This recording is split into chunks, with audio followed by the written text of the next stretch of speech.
All right, so if we're going to study calculus, then we've really got to know our pre-calc, right?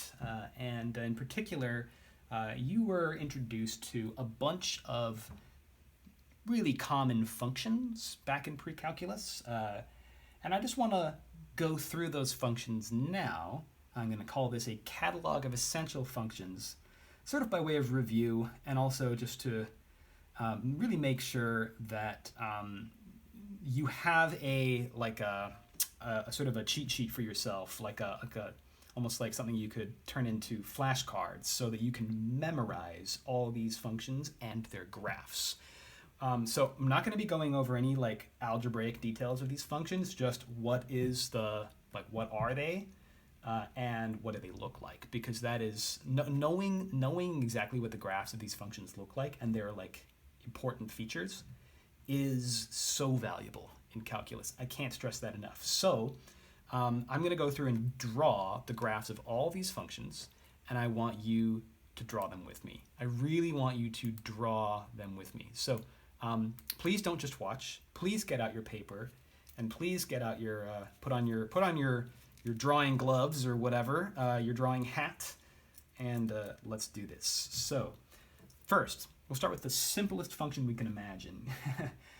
What is the simplest function you can imagine? You might think something like f of x equals x, but no, that's simple, but it's not the simplest. I can think of something better. So let's begin with a constant function. That is the simplest thing I can imagine. So y equals a constant. And I'm going to put all these functions in the format y equals something.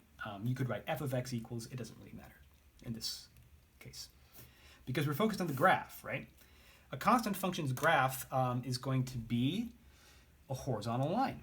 If y equals a constant, you get a horizontal line at the height corresponding to that constant. So like something like that, for example.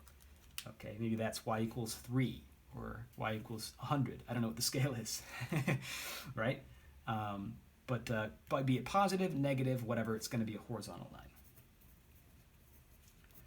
Okay, so now we've got the constant function. Now let's look at some power functions. These are really basic, essential building blocks from which you build things like polynomials and rational functions and so on. So power functions are anything in the format y equals x to a power. So the simplest of those would be our familiar y equals x to the power 1. That graph, recall, is a nice straight diagonal line at a 45-degree angle passing through the origin like so. Slope of 1, right? Okay. How about y equals x squared? The familiar parabola shape. It rises in a squaring fashion, 1, 1, 2, 4, 3, 9, and so on.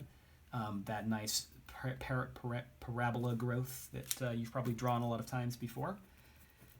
Let's do one more of these. X cubed. X cubed looks a fair amount like x squared on the right-hand side, although it is skinnier. As in general, the higher that number gets, the sort of more angular this curve becomes, and the sharper it gets. It kind of gets closer and closer to a right angle, though it never becomes a right angle. And in particular, with an odd power function like that, integer power function, we have the sort of origin symmetry shape. That shape doesn't have a name. People ask me a lot what that shape is called, and it doesn't have a name. It's just, the cubic function shape. All right, let's look at some more power functions. These happen to be inverses of some of the others. So the square root of x is like the inverse of x squared, at least for positive x values. And so inverses are related to each other by this sort of flippy, reflecty thing over the y equals x line. So we're going to draw a parabola on its side, but only half a parabola, because otherwise it wouldn't be a function, right? It has to pass the vertical line test. So it's the top half of a sideways parabola, right? And then y equals the cube root of x. Similarly, kind of running out of space here. Oopsie daisy. Y equals the cube root of x is this thing reflected and flipped over on its side, so that it looks like that. Okay. So those are still power functions, right? Because remember, these radicals are fractional exponents, right? Two more power functions. Let's see if we can squeeze them in the bottom over here. One is y equals 1 over x. That would be x to the power -1. That is a very important function. It's a hyperbola, actually. You may remember learning about hyperbolas in pre-calculus. This is an example of a hyperbola. That is the y equals 1 over x function. And it is notable in that it has asymptotes at a vertical asymptote at 0 and a horizontal asymptote at 0. That is going to be really important when we talk about infinite limits and limits at infinity. Okay, and then just for comparison, 1 over x squared is similar, except being that the x is squared, it's always going to be positive, so it looks more like that. Still got the asymptotes at 0 on 0. So there you go. There's some. I'll leave that there for a moment. I'm going to flip the page and we're going to do a few more because remember you learned about a lot more than just power functions in pre-calculus. You also spent some time learning about exponential functions. So in particular, the exponential function I really want you to know the graph of is y equals e to the power x. There are lots of exponential functions. They look different, but y equals e to the x is the most important one. So that's the graph of y equals e to the x. Notable features. It's always increasing. It's always curving upwards. It's always positive, which means that it has this horizontal asymptote at 0 just on the left-hand side. So if you go out towards negative infinity, it's going to get closer and closer to 0. And it grows exponentially here forever. It gets really, really big. But it never has a vertical asymptote. Okay, it's just keeps getting bigger. So that's exponential, and its inverse, logarithmic, in particular the natural log of x. Again, as with all inverses, reflect that over the y equals x line, floppy, and you get this. There's the natural log of x function. And that one is only defined for positive x values, and it's got this vertical asymptote down here, the vertical asymptote at 0. Yeah, it's still always increasing, but it is always concave down. Oh, I forgot. We haven't even learned about concavity yet. So you might be wondering, what is this concave business that he's talking about? We'll get to that later. These both pass through at 1. I know I drew them so they look very different, but that should be 1 unit in the y or x direction. Okay.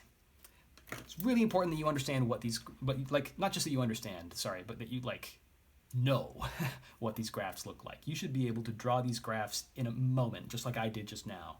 Okay, I'd really want you to be familiar with these. That's going to help you a lot when we're trying to figure out limits later. Because you'll be able to picture the graph and then say very quickly, what is the limit as x is approaching 0? What is the limit as x is approaching positive or negative infinity? What does it look? What's the behavior on the left and what's the behavior on the right? That kind of thing. So, lastly, we've got trig functions.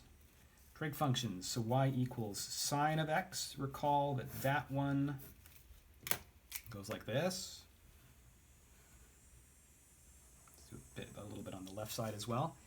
Sine is the one that passes through the y-axis at 0, okay?